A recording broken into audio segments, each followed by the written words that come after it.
come back, they find a way to win, and we're going to see if either of these two teams can do it for you right now. Well, 3 hats may be a little bit much to ask, but I think if we do see that, that might be the deciding factor.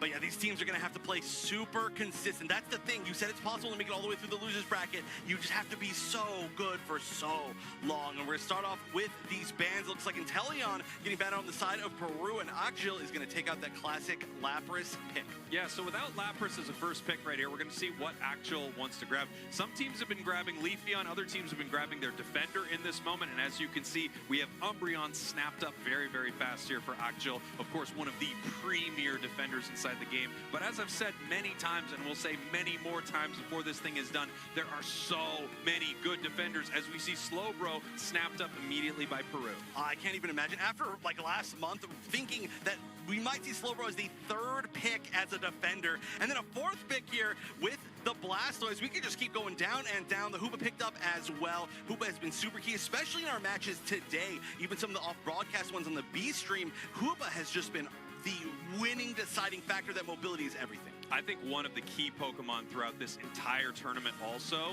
is that Alolan Ninetales. Alolan Ninetales is just so incredibly powerful. As one of the ranged special attackers inside the game, not only does it have insane damage, but it also has that incredible push with Blizzard and then the stun when that combination hits and you're sitting inside of that ice vortex. I really think it is the premier attacker inside the game right now. As we look over to AKJIL, there's a Pokemon that I have been not very fond of this tournament, and that is Delphox. I personally don't love it, but you know what? I think the members of AKJIL could probably beat me in a match of Pokemon Unite, so what do I know? Hey, you never know until you try. That's why we're going to challenge them after the tournament. But I love the Chandelure. I forgot to mention that. We're challenging them after the tournament, all the casters versus AKJIL. For all the money. For all the money. Yeah, it doesn't matter who everybody else does. But I do have to say the Chandelure, a pick that has been doing really well this weekend, but very rarely picked, so it's very strange to actually see it come out so few times. On the other side, the Glaceon, I also feel like it's done really well every time we've seen it. Also, Anemo in particular on Peru has done very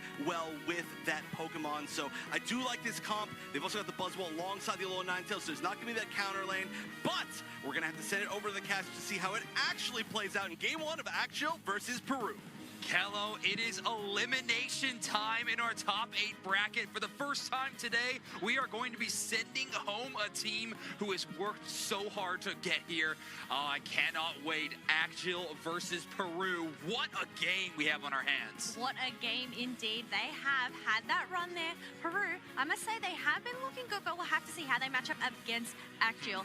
I love this Chandelure pick. Yeah, it's really interesting. What do you love so much about it? I just love the moves, the ability to lock them down either with the Poltergeist or that other move. Imprison, there we go. Lock them in, jail them up. Yeah. But the Delphox, the Fennekin, as we did mention, did struggle in one of the previous games before. So we'll have to see how it goes. But the AoE, the fireworks, they want to make the stadium shine, so it's just about getting that level 9. It feels like a lot safer of a pick against this composition, though, right? I mean, Peru is also playing double mage on their side with the Alolan Ninetales and the Glaceon. So both these teams are going to be playing at pretty huge ranges. This is going to be a game more decided about, I think, big spikes of Unite move damage than anything else. The neutral game is going to be a whole lot of poke damage with neither team really being too comfortable to push on forward. Now, that's, of course, all going to change when it comes to tempo on this Buzzwole, who needs to be up close and personal to do any damage. When they're going up against Glaceon or Chandelure, they're going to need to play extremely careful while not to get caught up with those stuns. And honestly, the poke damage they take from range can be too much to take sometimes in the early moments of these fights. But they do have a Blissey by their side, so it's just making sure to get their level 4. That way they can select their next move as we have the birds about to spawn here. Wow, also, this Slowbro pick is really interesting here. Obviously, it is such a powerful Pokemon metagame-wise, but there's not many targets on the side of AKJIL that I'm too worried about grabbing with a slow beam in those situations. Maybe a Hoopa before it can use its Unite move and do a really early aggressive macro decision. Well, Peru already getting up on the scoreboard. This level 5 Buzzwole is here and ready to start dominating, but AKJIL has decided to move away from that and instead push into the enemy central area, sending Chobo in to try to steal this blue buff. Yeah, but it's not only Chobo here. We have an Umbreon and a Delphox here for some backup. The Delphox No, the Ninetales was able to secure themselves that blue buff, so it is a little bit of time wasted, but you know what? No KOs as of yet. But all the meantime, we have that Glaceon and the Blissey doing exactly the same thing in the opposite side. Just trading places, these two teams switching up his play style. And wow, S4L on this Delphox, we talked about one of its biggest weaknesses is its early game, but you covered that by just doing an invade instead of a big flank. Problem is that Squirtle does go down as these teams are trying to take an early fight, and the Lampent is knocked out by a huge surf there from Team Peru. Now, this is the problem with Chandelure or Lampent. It's a glass cannon. It is super duper squishy. Needs to make sure that it stays in that backline and does not get hit, especially against a Buzzwole. Yeah, its range is, I would say at medium is probably the best way to describe it. However, that Imprison can shut down the target that is pushing towards you, but if you're the one advancing, you're right. It's a really tough spot to be in. You can't over-advance. S4L going to find a huge knockout there, though, but traded out yet again. Stark with some amazing play on this defender. Slowbro looking really fantastic here, and now we have 3 members from AKJIL going to be trying to siege this bottom tier goal zone with a Blissey and a Slowbro, though that might be too much staying power to actually get any secures. Great surf call out on top of that Hoopa portal, just waiting for S4L to return. However, no KOs earned, but no scores earned either for the side of AKJIL. But the thing is, AKJIL, they do have this positioning as we do have that Slowbro and A9 zooming on in. Blissey is on such low HP, makes sure to pop that Shedinja, but ends up getting caught out by that mystical fire of the Delphox. Now, Peru, they have overcome, and they have actually taken the Rage Ice for themselves. They didn't. AKJIL steals it. The Chandelure with a very incredible steal. However, I do think Team Peru is coming away with a team fight win here. Tempo found their way to the backline, kind of undisturbed. Great poke damage from Anemo, and then followed up by amazing damage from Tempo to earn those KOs. A KO streak of 3, they do not earn that Reg Ice buff. However, that is going to be an opportunity. AKJIL trying to push forward. A great surf from the War Turtle, but you're only going to be grabbing Stark. Not the best target to pull into your own team. No, not the best target, but look at these Pokemon right now. They're on such low HP. They have to make sure to stay on pad, because that pad is only left on 2 right now. Right, exactly. It's giving Peru a prime chance to overdunk and take a bigger lead than you would think when just looking at these gold zone health bars.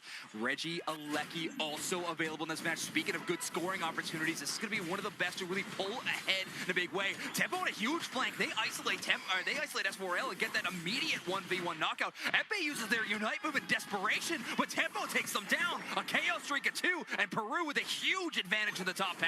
Tempo is looking buff, and this is why you do not want to come up against a Buzzwole. The ability to just pick them up, shut them down, it is insane. But we do have a Reggie Alecki here being poked out by Peru.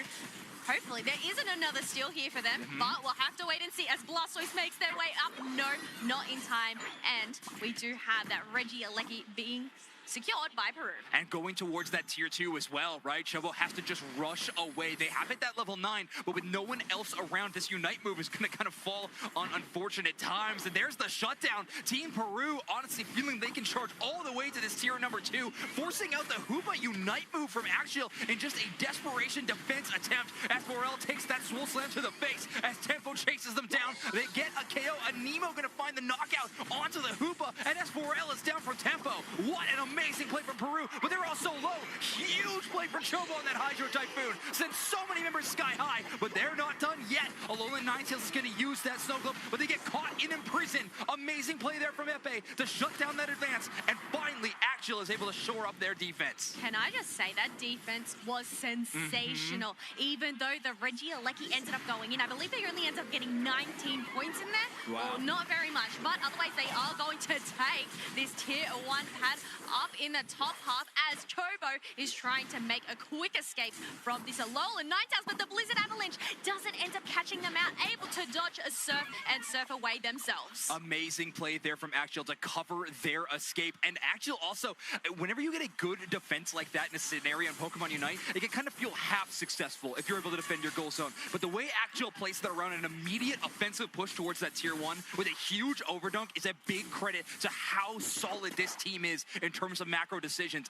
Big shout out to this Korean squad as they get a big push there, and all of a sudden our game feels a whole lot closer at the 330 line. This is why they are in the top 8 here, but the Slowbro taking down the Hoopa It wasn't even able to unite there if it had the choice. And now we have 5 members of Peru trying to shred down this Registeel. They do not want to get that stolen off them. Daystark with a giga brain play here on the defender, and even gets the rotation to the top to defend against more scoring attempts from AKJIL. I believe they were able to get 1 dunk, but followed up with a great defense there. Daystark with that call, I was talking about that in draft. Slowbro not having many opportunities to shut down a dive, but instead you can start out a team fight with this Unite move. Tempo caught out too much damage from this fanciful fireworks, and Chandelure on the other end. It's going to be too much for them to deal with. Unfortunately, Daystark going to be caught out in a 1v5 scenario. The rest of Peru going to leave them out there and instead try to knock out some wild Pokemon. They unfortunately are going to have to give up this Regieleki towards AKJIL. We have the objectives being traded either side here. So, not a bad call because we still have that tier 2 pad up. Peru are going to be able to defend that, but it's still pressure nonetheless, especially since there's only 30 seconds left until the final stretch. AKJIL have also earned themselves a little bit of free time. We've seen how Peru plays. They love invading that central area, and there's a lot of wild Pokemon available. So, with AKJIL sending that Regieleki, they know they have at least 2 members of Team Peru that they do not need to worry about. We're about 15 seconds away from our final stretch moment, and Team AKJIL is prioritizing positioning over wild Pokemon. S4L finally gets that Unite move back without knocking out that last wild Pokemon. What a perfect time to do it, because the final stretch starts now. The final stretch is here, waiting in that tall grass, seeing who is going to pop out. But can I point out, level 14 Chandelure. Ooh. You do not want to be on the opposing team receiving those missiles. But here we go. We have the poke damage from that avalanche along with the surf. Not able to catch anybody out yet. Just raging that dragon there in the middle as they poke it. Great target priority from Peru. They want to find that Hoopa first. If you can take out that Unite move before a team fight truly starts off, that is an incredible micro decision that they could make. However, Tempo takes a whole lot of damage. They're brought down to about half HP. They're forced to start this fight. Swole Slam chases down 1 target. FA has the Unite move. They get bounced back, but they stay up. That is the biggest exchange there. As 4L turns around and starts trying to burn down Yanji. They have to eject butt now, but they make it safe.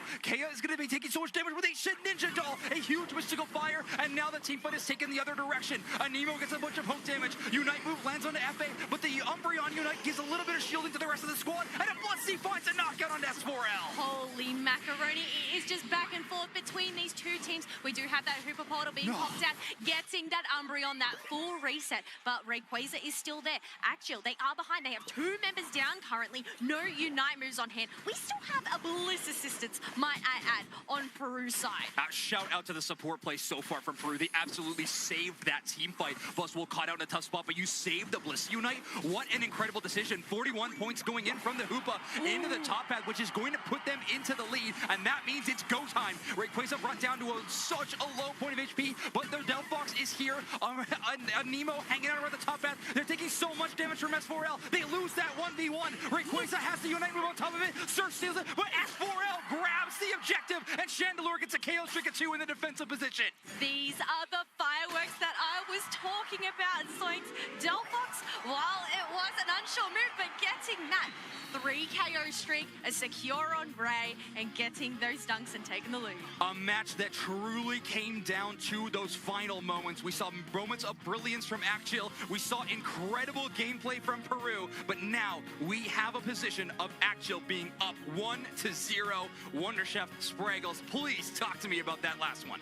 Oh, what an insane final moment from that match right there. Incredibly close game between these 2 teams, but obviously AKJIL, I mean, just pulling it out right there at the end, and I guess I have to go back on my Delphox, what I said.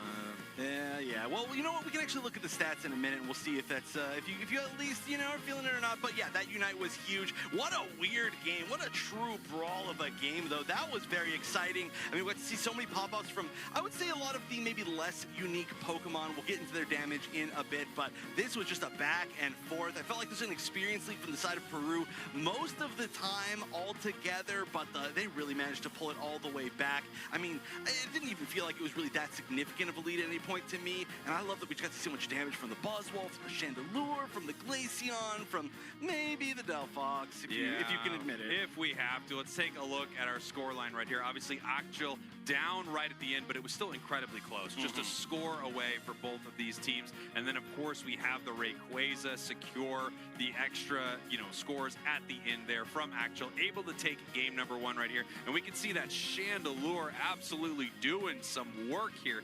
95,000 damage here. And we're going to take a look at some big moments from that last game. Yeah, we'll see it at the end, but the Chandelure actually hitting level 15 at the end of this game, the highest level by far, and that is a Pokemon I still just do not understand why we're not seeing more of altogether. But it felt like, again, look at this, it's just brawl after brawl after brawl. So much of it was the Buzzwole kind of leading the pack, getting those dunk KOs, which you love to see from the Swole, but it just wasn't enough in the end. I mean, you can see it was doing great. That Chandelure just had such good positioning, though. It's very, very hard to deal with that Pokemon if you don't have that really high-level speedster dive. Yeah, and you can see here that really nice Delphox Unite move kind of separating the two teams in that fight as multiple members of AKJIL go down. We can see PERU looking for this objective right here, but the Delphox moving on in, seeing what they can get done. They pick up a KO. Then at the same time, the Unite move and somehow the secure. I mean, it looks like it's going over to the side of PERU, obviously, right there, but no, that is onto the side of AKJIL. In fact, it looked like production thought the same thing. I saw the Rayquaza secured move back and forth. We all thought it went the other way. The call out, you're fired. And they even gave them player of the game just to spite you. I know. This is now a competition between you and production, but no, that was amazing. Not only did that actually get the secure on Rayquaza, it actually got the secure on 2 enemy Pokemon as well. So that was a triple KO, or you could even say it was a quad, including Rayquaza. Really great stuff to clutch that out there at the end. I was definitely popping off. And I also definitely thought it was going to be in PERU's favor until that exact moment where it wasn't. Well, and of course the question is, what would have happened without that moment there of whatever you could call it, luck? I mean, it was up to both of these teams. It was very, very close, but I think when you see that Alolan Ninetales with the damage on it, you have to assume that the secure is going the way of PERU right there. AKJIL slightly behind that game, a little bit of a come-from-behind victory. They're going to have to win another one against PERU, and obviously PERU is looking extremely formidable right here. As we've talked about before, this is the loser's bracket. This is win or go home. PERU has to win 2 games in a row or they are eliminated here from the World Championships. Yeah, this is, I mean, it's do or go home for both of these teams, AKJIL and PERU. We actually had a chance to talk to AKJIL a little bit, so let's see what they had to say.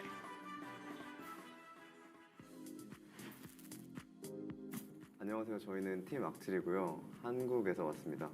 이제 저희 둘이 작년에도 참가하고 이번에도 참가를 하게 됐는데 작년에 참가했던 게 굉장히 도움이 된 게 왔을 때 긴장이나 부담감이 굉장히 적었어요. 이번에도.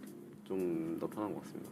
마지막으로 합류하게 됐는데 이제 사람들이 팀원분들이 원래 계셨던 분들이 저게 되게 늦게 참가했음에도 불구하고 되게 많이 배려를 많이 해주셔가지고 팀적으로도 제가 좀 더 실수를 하고 이렇게 돼도 이제 많이 케어를 해주셨어요. 막 괜찮다 할 수 있다 이렇게 많이 해주셔가지고 제가 개인적으로 좀 가장 잘한다고 생각하는 지역 팀이 많이 속해 있는 팀이 있는 지역은 일단 북미 쪽이 저희가 스크림을 했을 때 굉장히 신선했고 좀 많이 느끼는 게 많았기 때문에 북미가 지금으로선 가장 유력한 우승 후보고 가장 잘하는 지역이라 생각합니다. 자, 놀랍게도 저희가 이제 스태프들로부터 용지를 받았습니다. 이게 질문 들어있다고 하는데 다들 준비되셨죠? 근데 이거 월드 챔피언십에서 이제 팀 멤버를 꾸린다면 어떤 선수들과 팀을 만들면은 가장 슈퍼 팀이 될지 그런 질문입니다. 대답해 주실 분?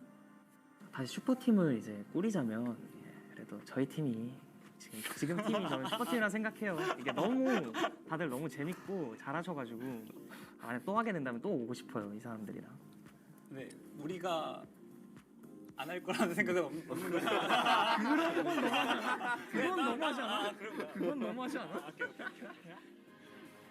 You know, I actually think, Chef, there may have been an error in translation there. I think they said they would replace one member on the team with me, but everything else would stay the same. No, actually, I think they said they would replace every member with you. Oh, like clone me almost and put me on stage. That's really kind of them. Really kind of them. It is smart. I don't know if I've considered that before, but let's see if there's any other really ingenious strategies like that coming out of PERU. We got to talk to them earlier.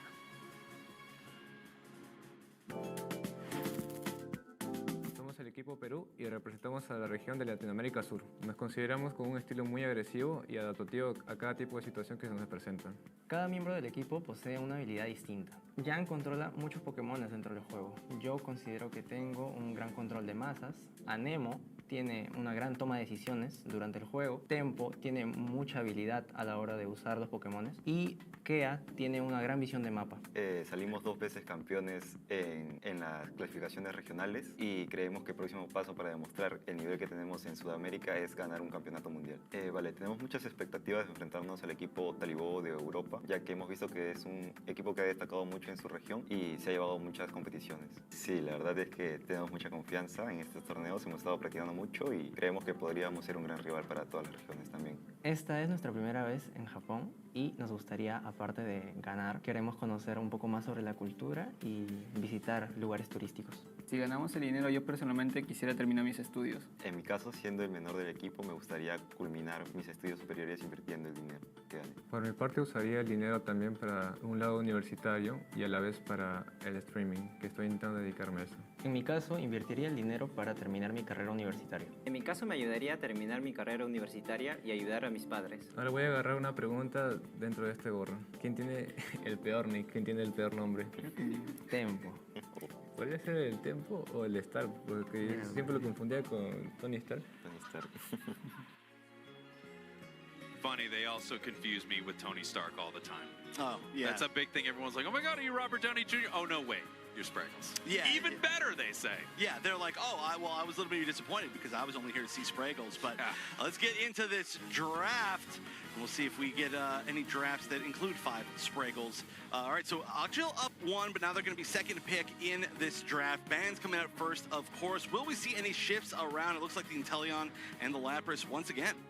Yeah, here we go. I mean, 2 insanely powerful Pokemon throughout this tournament. But of course, there's so many Pokemon to ban. At some point, it really becomes targeted. There are just things you don't want to deal with specifically on the enemy team. There are players that you say, I cannot play against you with this Pokemon. And as I mentioned before, it's the highest compliment you can receive in Pokemon Unite to be target banned. Yeah, there was yesterday when we had the Trevenant ban in that one match, and I was like, yeah, that is exactly, it is just a moral victory. But we are going to see the defenders being actually picked up first, which is obvious, that's expected. But the first defender picked is Slowbro over Umbreon, which is going to be picked first on the other side. Usually, it seems like we've been seeing Umbreon a little bit more favored, but obviously, all 3 of these first picks probably great first picks. Absolutely. And you know, it actually feels like there's a little bit of regional flavor here with the defenders. It feels like a lot of our Western teams here are more interested in Slowbro. They really value Slow Beam as this, you know, huge tool inside the final fight to destroy the enemy massive carry. And then on the other side, it seems like a lot of the Eastern teams are much more interested in Umbreon, much more interested in Trevenant, and of course, everyone wants Lapras. Yeah, I mean, Lapras is almost not even defender territory. Also on the other side, you called it low rent Lapras, but the Blastoise, we're seeing that from pretty much every region, kind of here and there, not every single game, but it's certainly being flexed to a lot. I'm glad we are seeing the Chandelure once again, though. That really popped off, and it's going back to AKJIL. Yeah, and here we go. It actually looks like, you know, PERU coming in here with one of my MVPs of the entire weekend, that Alolan Ninetales. I just think it is so amazing right here. And once again, Delphox is out just so they can prove to me that I am wrong. I get it, AKJIL. Jeez. And I got to point this out again. Zoinks was talking about this in the last set that we saw, but the strategy, I think, for PERU is to always, or at least we've seen it twice now in a row, picking the Alolan Ninetales and the Buzzwole together so that you don't have to run into that as the Buzzwole. It gives you a little bit of an easier time. But realistically, we're basically in the same comps that we were seeing. We're not seeing anything really. Oh, it's the exact same? It's the exact it is the exact same, We're watching the exact same teams. And look, AKJIL won with it, and PERU was ahead at the end. They felt like they maybe got a little unlucky here in this moment. So there you go. We have a situation where these two teams have decided to run it back. PERU needs to win this thing, and we need to throw this thing over to our casters. Kello, Zoinks, take it away. Kello, that last one was really fun. Let's just do it again. All right, sounds good. Well, these teams are going to have to do it again with not many changes. Why change something that isn't broken? But maybe we have AKJIL here just trying to prove themselves and making sure that they can take this to A 2-0 victory. Yeah, I mean, that's they're right. feeling pretty good, obviously. The first game works out really well, and I'm honestly really shocked to see that Slowbro first pick from the side of her. I think that's the biggest shock. I mean, a big shock, the one that we are seeing literally mirror comps again. I think the big shock to me is that first pick Slowbro again, because it's really not a dive composition from AKJIL at all. Yet Peru has drafted themselves an extremely solid anti-dive, both Slowbro and Alolan 90s. I think it's just that slow beam. Obviously, catching out that Hooper last game, whether they can do that again, it worked out really well in their favor. Yeah. Otherwise, we obviously have them going in, taking their bus, trying to get those levels earlier on. Yeah, I mean, it provides great value if you can pull off picture-perfect plays like that. It's just a whole lot harder than we normally see Buzz will have to deal with. Or sorry, then Slowbro has to deal with. And Nemo on a very early flank, only taking their red buff and coming up to the top path at 9:20 mark, trying to shut down this Umbreon, I'm sure. However, Mule hitting that level 4, obviously not what Peru wants to see, but AKJIL's game plan going exactly how they wrote it up. Can I just say, Kea, on the Shedinja doll, they have come in clutch so many times, and it has saved them. Yeah, absolutely. One of the newest battle items that we have had added to Pokemon Unite. Of course, as soon as you press that, you just become a Shedinja doll for a few seconds. And of course, you are immune to damage, hindrances, anything like that while that happens. However, the opponents know your exact position. Umbreon with a big engage with that foul play. Mule all of a sudden caught up by Tempo, though, but the stuns are enough to force Tempo away. Focus Band procs for them, so they're able to stay in this team fight, but not for too long, as S4L's constant poke damage and Mule's finishing blow takes that KO. Yes, they are going to go for a reset here, making sure their HP bars are at full. We still only have a chance. He hasn't evolved yet, but look at this. Hooper going in for an invade here, trying to apply some pressure on Anemo here. One of the best invade Pokemon in the game, and you can see it actually worked out. They do have that red buff circling below them, so clearly Davian obviously getting some good success. Alolan Ninetales cut out. Yenji actually has to eject button across the wall into, neutral territory to try to escape being knocked out. They're going to try to take this 1v1 versus Chobo, but Chobo, relentless in their chase, is going to try to use that headbutt to move past that wall, but that last little icy stun means that they can't chase the knockout. Putting up the walls, making sure that Wartortle cannot progress there. Otherwise, we do have those Swablu's and Altira being soaked up by S4L here all on their own. Yeah, this happened for AKJIL last game as well. They did a little bit of a different approach to it this time, but again, their 8-minute strategy seems to be allow Peru to win that top half engagement and instead allow S4L to earn their experience from those Swablu's and Altarias that spawn in the middle of the map and instead allow Peru to fight around the top. Talking about experience, we already have a level 8 Delphox on the side of AKJIL, along with a level 7 Umbreon. If it ends up getting that next level, it will have its Unite move. Peru not looking so good in the level department right now. Yeah, they're really struggling. Buzzwole being the top of that chart is not what you'd want to see. You want that Glaceon to hit that level 8. Of course, the biggest benefit of these evolutions, getting that level 8 Unite move is so impactful, and Anemo certainly knows how to use this Glaceon to the best that we have ever seen. Early positioning kind of given over towards AKJIL, but Peru is moving in forward. Daystar getting some good positioning, trying to find Chobo, but that is obviously not the target they want to individually lock down. It's going to be Epe, who is dealing out so much damage on the other side, but great 3-person avalanche there from Yenji. Yes, that was great to just put their backs up against the wall. They ended up not taking the Hooper or getting the reset, but Registeel is super duper low. We do have Delphox there with the Unite move, but nonetheless, it ends up being the Glaceon that takes it down, but getting KO'd in the process with 3 members of Peru down and allowing AKJIL to go and empty out their Aeos energy into this tier 1 pad and break it. We had identical compositions in our game number 2, but a mirror of our first Reggie fight in that top one. The exact same situation happened for AKJIL last game. They were able to take the Reggie, but they lost the team fight. This one changes around, and Nemo gets that last hit secure, but it is going to be Peru that lose this one. Tempo putting up a pretty decent fight in the enemy central. They're actually taking 3 players' attention. They finally do go down. Umbreon finding that knockout, but again, a little bit of space has been created, namely around this top objective of Regieleki. S4L has made the rotation, but they are on an individual mission as 3 members of Peru have already started poking that one out. Yes, they are poking out indeed, but we do have another fanciful fireworks being popped out, trying to just create some space and create that Glaceon to go backwards. Little Regieleki Reggie Alecki ended up getting leashed and is going for a reset. S4L is one of the most aggressive long-range attack players that we have ever seen. Their positioning is ridiculous. So far forward, I have to imagine that Mule is just constantly shouting to them to rush back and hide behind them instead. But S4L's aggressive positioning has made it so hard for Daystark to play on this slow bro. They're taking so much poke damage before they even get into these team fights that Kea has to focus on their defender and can't really support their big carries. Yes, look at this. Epe on the Chandelure is looking spectacular right now, especially having the upper on by its side. But no, it ended up getting yoinked by the Buzzwall and taken down. Midnight Ignite to try and get the hit. But once again, the Shedinjadol coming in clutch, and it is able to heal itself and make an escape. But the Mystical Fires are popping out. It ends up being the Alola Ninetales that gets the secure for Peru. And now this Reggie Alecki is making its way towards that tier 1 pad that is left on 27. Is it going to walk in? Yes, it is. And look at that. That is 33 overcap. Absolutely huge. 33-point overdunk into our top path. And Peru ain't done. It's 4:30, so the jump pad is available. And Unite move here is by Davian to actually bring the squad a little bit quicker. Peru drops the slow beam Unite move as well, as they are just trying to cover their retreat. Tempo's certainly going to go down in this engagement. And I think the same is going to happen for Daystark. Yes, S4L finds that KO, and a quick rotation thanks to a hyperspace hole in that goal zone means that the basement Reggie is also going to be a quick rotation from AKJIL. But a few of those players actually taking their time in that central area to earn even more XP. Their lead is climbing so fast in the level department. Yes, it is climbing fast indeed, as we have a level 12 Delphox already. Does look like Umbreon and Chandelier are going to handle that basement Reggie on their own, as Hooper goes on the mission trying to just get some eyes on the opposing team. Exactly. Eyes is the perfect way to describe that, Kello. It's all about just being a Pokemon version of a ward or a feint attack, I suppose, that we have in the game from Sableye. Hoopa caught out here, though.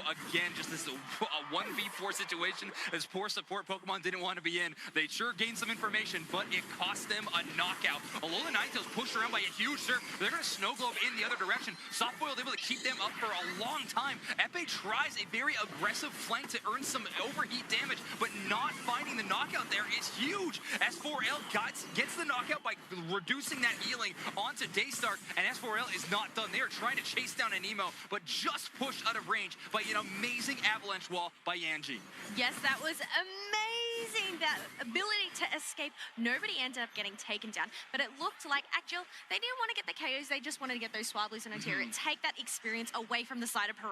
Sometimes when you are having kind of this experience race, and that's what it's all coming down to, especially when you've lost an objective one apiece on either side, you got to play so careful. If you get one knockout, you can't get overzealous because the other team will swing back, and Peru is one of those rosters that can make those big game-changing swings at the flick of a switch. Here we go, Reggie Alecki earning a little bit of damage. Peru starting to poke it. However, they're trying to get tempo in position undercover. They have eyes on the Hoopa. They're in a neutral spot. I think Davian thinks they are unseen here. S4L finds tempo, though, with a couple of mystical fires, and that forces the Buzzwole all the way back to the goal zone.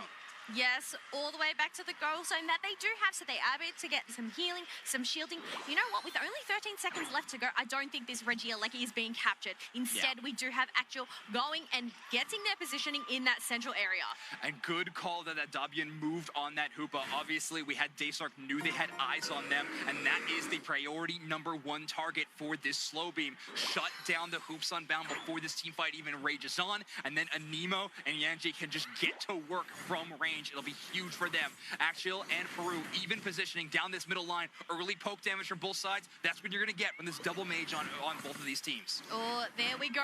The poke damage that is coming out. They are just circling around trying to wait for this perfect opportunity. Obviously, we have all Unite moves on hand, so it's just waiting for that engage. Yeah, Tempo looking to find one member to overextend, and they can smack down superpower combo them all the way into their own team's backline. But Kea having to just heal up every single time this early poke. The big thing here is that Nemo no longer has that Snowcloak passive. It was popped by that first Mystical Fire from S4L. Here we go, big engage, surf for the top. Chobo looking to find this engagement, but Tempo uses that super swole slam. They're getting the chase down, but Buell stealing away all of those shields. Bliss Assistance charges on and keeps him up as a Nemo takes down Chobo. Yes, the save from the Bliss Assistance. A Snowcloak gets popped out as well. We have two members of AKJIL being knocked on down, and now the Umbreon to follow along. Now we have a 3 KO streak coming out from that Glaceon, and this is going to be their opportunity to possibly secure this Rayquaza. But look at this. We have Glaceon who's super duper low. Thankfully, they do have the Blissey by there, but look at this. S4L is coming out, getting beautiful hits on the side of AKJIL. Yeah, Peru was able to take out the supporting staff, but they did not find the damaging Pokemon. Yangji and Epe able to still go to work here in this final team fight. Anemo is targeting the Rayquaza, and they are going to secure it for the side of Peru. They grab it. However, do they have the staying power to actually find some scores? I believe the Glaceon has a shield. This Slowbro shield is about to be broken, and now it's all about defense for Team AKJIL. No, even though they ended up getting the Rayquaza, those shields ended up getting broken. We have Slowbro trying to make an attempt to dunk in that 20. But you know what? Against two members of AKJIL, they are not going to be able to get that dunk in. Team AKJIL from Korea were able to defeat Peru 2-0 in our first losers match on the main stage. AKJIL moves on in your bracket. Peru goes out. Well, there we go. Why change what is not broken, right? Yeah. It worked out for them. That Delphox, I might say, you know, I'm proving Sparkle's wrong here. I mean, it's a great composition to play it into. AKJIL obviously celebrating, proving so many people wrong in their predictions. Team Peru coming into this group stage very, very strong. Of course, making it through, proving to everyone that Latin America South is a region to be feared in terms of Pokemon Unite. Unfortunately, they are making their exit at the start of today. But again, 28 teams to make it out in that 7th, 8th place spot is still so incredible and nothing that you can be disappointed about. Incredible showing from them today. And you know what? They do not go home empty-handed either. Yes. For making that top 8, they do get a share of that 500K prize pool. Absolutely, yeah. I know they were pushing for that championship title, but earning a decent amount of prize money and, of course, a very successful run in day number 1, and, of course, some success in day number 2 is something you got to be excited about. What an incredible game. Let's take a look at that score graph and see how AKJIL was able to put away Peru in 2 games in a row, and this one I definitely think was AKJIL's early lead, and holding on to that forced Peru into making some risky decisions around that Rayquaza. Yes, it's an early level lead, but also that early score lead here Yeah. that they had here. You know, you can obviously see it ended up flatlining halfway through. And you know what? Just defense. Why ends up going and trying to get more points in when you already have that lead. But looking at this damage, S4L, 86k damage. Obviously the highest damage dealt over across the board. Well, except for Chandelure, who got that 98,000 damage. I love me the candle. I gotta give the shout out. Epe looking amazing there. In that final team fight, they had less than half HP, but they were still taking that aggressive positioning and going for just all aggressive, all guns ablazing. It was amazing. That final Registeel, that first Registeel of the game, being knocked out by Anemo was definitely a clutch steal, but AKJIL winning this team fight really set the pace for them in this entire match. Boswell finding themselves in dangerous territory over and over again, getting caught on out. While they did get some good hits there, you know what? This Delphox Unite to just protect their bases. Yeah. I mean, this Buzzwole pick has definitely been a risk all weekend long, not boasting the highest win rate in our tournament, really, but a lot of teams find it as that comfort pick and just want to play these more game-changing moments. That Bliss assistance was so huge, keeping Buzzwole up. They were actually trying to knock out some wild Pokemon to earn back their Unite move, but as the fight raged on, Anemo was the one earning knockout after knockout, but everyone was just at too low of HP in those final moments, and S4L, Chobo, and Epe just kind of cleaned up. I know you did see the attempt at the Hydro Typhoon for the Blastoise there, but you know what? They ended up getting the shields, but ended up getting taken out and weren't able to dunk. Yeah, great shots from Anemo to not only secure that first Registeel of the game, but also that final Rayquaza. But in the end, it is Epe on this Chandelure with almost 100,000 damage, 5 KOs, and playing that Overheat Imprison build. So strong. We talk about trying to shut down people's movements and abilities. Imprison does both of that and in a pretty huge area of effect, and none have played it better than Epe. They are going to be moving forward in our bracket, and what is one of the scariest losers bracket we have ever seen.